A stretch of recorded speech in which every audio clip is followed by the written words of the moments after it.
Hi guys, it is FightSci here with another video, and today we are going to be discussing one of my favorite fights of all time, Arturo Thunder Gatti versus Irish Micky Ward 3. Let's break it down. Both fighters weren't the best of their era, one being a journeyman and the other being a two-division world champ, but just because you aren't the cream of the crop doesn't mean you can't have a terrific fight. This was their third and final encounter, after having two bloody wars to close out 2002, with all three fights happening within 13 months of each other. The year was 2003, and this was the rubber match. Let's break it down. Game plans of both fighters seems relatively straightforward, but like anything in boxing, nothing is straightforward, so it's important for us to break it down. Arturo was more of a boxer-puncher. He was willing to bang, but he needed some space to get off his jab, as well as use his movement to box Ward a little bit, because trying to engage in a firefight with Irish Micky Ward was suicide, simply because of his vicious left hook that he could throw to either the body or head, primarily the body.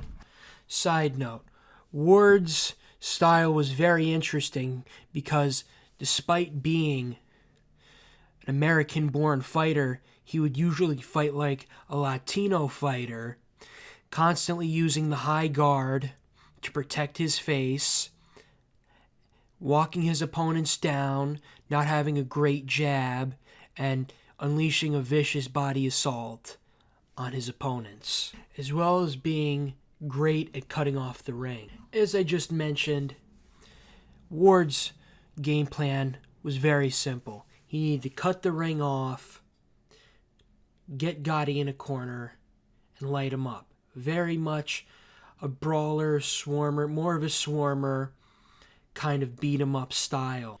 In order to disrupt Ward's elite lead left hook, Gatti needed to primarily move to his left and Ward's right in order for him to be out of position for Ward to land the left hook. And for the majority of the fight, this plan worked to perfection. Ward would, however, knock Gatti down in the sixth, hurt him badly, and Gatti would have to get up from the canvas, not only proving his mental resolve, but proving that he is one of the biggest warriors in boxing to date.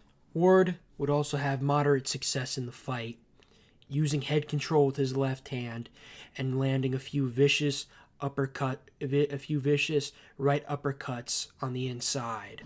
Gatti would further nullify Ward's left hand by using what's called a frame or an arm nudge, using his right arm to nudge Ward in the clinch and prevent him from throwing left hooks to the body. It also needs to be mentioned that Gatti broke his right hand in the fourth round, and he was a one-handed fighter from the fourth round onward. However, he still did not let this deter him from throwing the right hand, proving it was still a viable weapon. Arturo Gatti would feint his right hand to disguise the left, or disguise his own right hand when he's throwing the right feint. He would continuously throw it despite it being broken to prove it was still a viable weapon and still something that Micky Ward had to watch out for. Through the use of his lateral movement, footwork, and his constant jab as well as pivots,